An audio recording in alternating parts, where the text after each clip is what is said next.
દેશસ્ય નામ કિમ? આપણા દેશનું નામ શું છે? अस्माकं देशस्य नाम भारत देशः. આપણા દેશનું નામ ભારત દેશ છે. એશા કા? આ કોણ છે? એશા ભારત માતા. આ ભારત માતા છે. આપણે ષષ્ઠ પાઠ ભવતુ ભારતમ ભારત દેશ થાઓનું પઠન કરીશું તથા તેનો ભાવાર્થ સમજીશું. અહીં ભારત દેશ વધુ ને વધુ પ્રગતિશીલ બને એવી કામના વ્યક્ત કરવામાં આવેલી છે. 1. ભારતમ ભારતમ ભવતુ ભારતમ શક્તિ સંભૃતમ યુક્તિ સંભૃતમ શક્તિ યુક્તિ સંભૃતમ ભવતુ ભારતમ. ભાવાર્થ: ભારત દેશ શક્તિથી ભરપૂર થાઓ. ભારત દેશ યુક્તિવાળો થાઓ. આમ શક્તિ અને યુક્તિથી સંપન્ન થાઓ. સમજૂતી: આપણો ભારત દેશ પોતાની તથા બીજાની રક્ષા કરવા માટે શક્તિથી ભરપૂર થાય. આપણો ભારત દેશ સ્વવિકાસ સાધવા માટે યુક્તિવાળો થાય.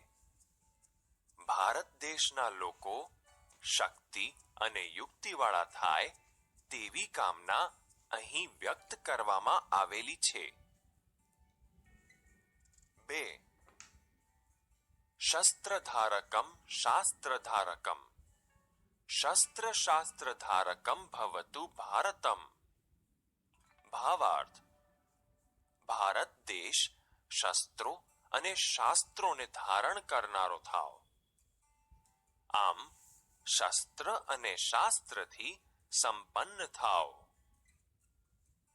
સમજૂતી: આપણો ભારત દેશ અદ્યતન શસ્ત્રો અને અસ્ત્રોને ધારણ કરનારો થાઓ તથા શાસ્ત્ર એટલે કે વિજ્ઞાન ક્ષેત્રે પ્રગતિ કરનારો થાઓ.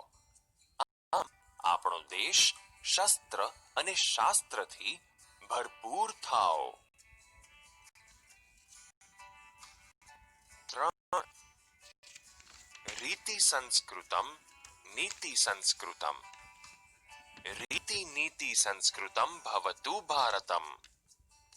ભાવાર્થ: ભારત દેશ સંસ્કારી જીવન શૈલી વાળો નીતિ નિયમો વાળો થાઓ.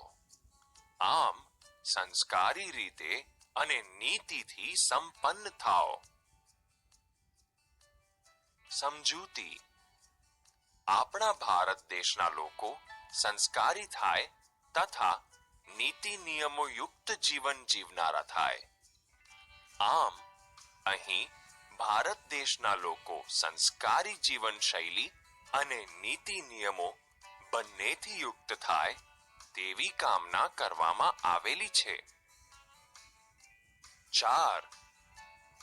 કર્મ નૈષ્ઠિકમ ધર્મ નૈષ્ઠિકમ કર્મ ધર્મ નૈષ્ઠિકમ ભવતુ ભારતમ. ભાવાર્થ: ભારત દેશ કર્મ પ્રત્યે નિષ્ઠાવાળો અને ધર્મ પ્રત્યે નિષ્ઠાવાળો થાઓ.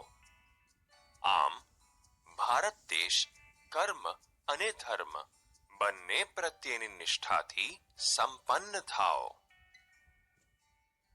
સમજૂતી: આપણા ભારત દેશના લોકો પોતાના કર્મ પ્રત્યે નિષ્ઠાવાળા થાય એટલે કે કર્મનિષ્ઠ બને અને આપણા ભારત દેશના લોકો પોતાના ધર્મ પ્રત્યેની નિષ્ઠાવાળા થાય એટલે કે ધર્મનિષ્ઠ બને તેવી કામના અહીં કરવામાં આવેલી છે. 5. ભક્તિ સાધકમ મુક્તિ સાધકમ ભક્તિ મુક્તિ સાધકમ ભવતુ ભારતમ. ભારતમ ભારતમ ભવતુ ભારતમ.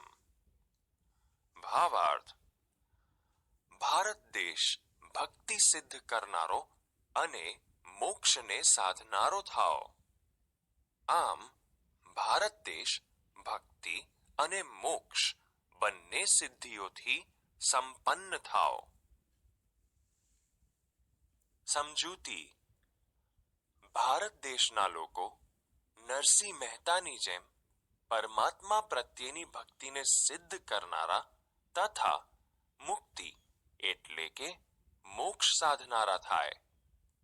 આમ ભારત દેશ ભક્તિ અને મુક્તિવાળો થાય તેવી કામના કરવામાં આવેલી છે.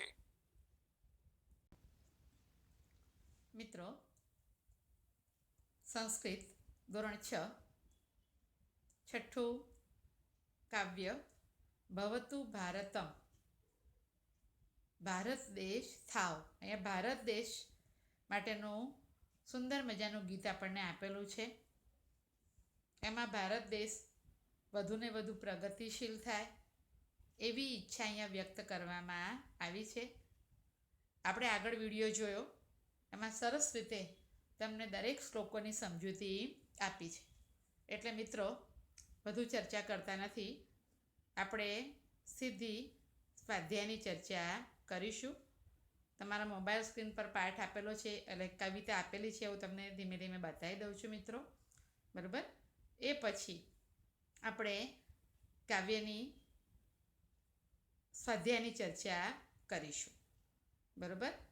અહીંયા ભારત દેશ સમૃદ્ધ બને, પ્રગતિશીલ બને એવી ભાવના વ્યક્ત કરવામાં આવી છે. ટિપ્પણ આપણે 2 વાર લખીએ છીએ મિત્રો. અને હવે સ્વાધ્યાયની ચર્ચા. પ્રશ્ન 1. નીચેના શબ્દોનું મોટેથી શુદ્ધ ઉચ્ચારણ કરો. આપણે મિત્રો શું કરીશું? આ શબ્દો સુંદર અક્ષરે લખી લઈશું. બરાબર? ઉચ્ચારણ પણ કરીશું. શક્તિ સમૃદ્ધતમ, યુક્તિ સમૃદ્ધતમ. બરાબર? એ રીતે. બીજું છે ખાલી જગ્યા પૂરો. તો એમાં જુઓ, કર્મનિષ્ઠકમ, એ પછી શું આવશે? પાઠ પર એટલે કવિતા પ્રમાણે ચોપડીમાં આપેલું છે એ પ્રમાણે આપણે ખાલી જગ્યા પૂરવાની છે. શું આવશે? ધર્મનૈષ્ટિકમ. બીજું, ભારતમ ભારતમ ભવતુ ભારતમ. હું જવાબ સાથે બોલું છું મિત્રો. બરાબર? ત્રીજું, શસ્ત્રધારકમ, શાસ્ત્ર ધારકમ. ચોથું, રીતિ સંસ્કૃતમ, નીતિ સંસ્કૃતમ. પાંચમું, ભક્તિ સાધકમ, મુક્તિ સાધકમ. એ મુક્તિ એટલે મોક્ષ પણ થાય. બરાબર? એ પછી પ્રશ્ન ત્રીજો છે મિત્રો. જુઓ, નીચેની કાવ્ય પંક્તિઓ સુવાચ્ય અક્ષરે લખો. તો આ કાવ્ય પંક્તિઓ, એમાં 2 શ્લોક જ આપેલા છે મિત્રો. એ સુંદર અક્ષરે લખવાના તો ખરા જ, પણ સાથે સાથે એનું ભાષાંતર પણ કરવાનું. પ્રશ્ન ચોથો, કાવ્યમાંથી શબ્દો શોધી ઉદાહરણ પ્રમાણેની શબ્દોની જોડી બનાવો. તો શક્તિ તો યુક્તિ આપણને એક ઉદાહરણ આપ્યું છે. જુઓ, એ પછી શસ્ત્ર તો શાસ્ત્ર, રીતિ નીતિ, કર્મ ધર્મ, ભક્તિ મુક્તિ. બરાબર? એ રીતે શબ્દો આપણે પુસ્તકમાંથી જ બનાવવાના છે. હવે મિત્રો, આપણે તમને કવિતા કે પાઠ સમજાવીએ છીએ, તમારે એનું ભાષાંતર તો દરેકમાં લખવાનું જ હોય છે. સંસ્કૃતમાં આ વાત તમને વારે વારે કહેવાની હોય નહીં. બરાબર? અહીંયા દરેક પંક્તિઓ, દરેક 2 શ્લોકો, એટલે એક શ્લોકમાં 2 પંક્તિઓ છે, એ લખીને એનું ભાષાંતર કરવાનું. એમ આપણને અહીંયા 5 શ્લોકો આપેલા છે. 5 શ્લોકો સંસ્કૃત લખીને એનું આપણે ભાષાંતર કરીશું. એ જ રીતે પાઠ હોય તો વાક્યો લખીને, સંસ્કૃત વાક્યો લખીને પછી એનું ભાષાંતર લખીશું. બરાબર મિત્રો? આ કામ આપણે કરીએ જ છીએ. બરાબર? તો 1 થી 4 પ્રશ્નો આપણે લખીશું. સ્વચ્છતા જાળવીશું. કામ પતી ગયા પછી વાલીની સહી કરાવીશું.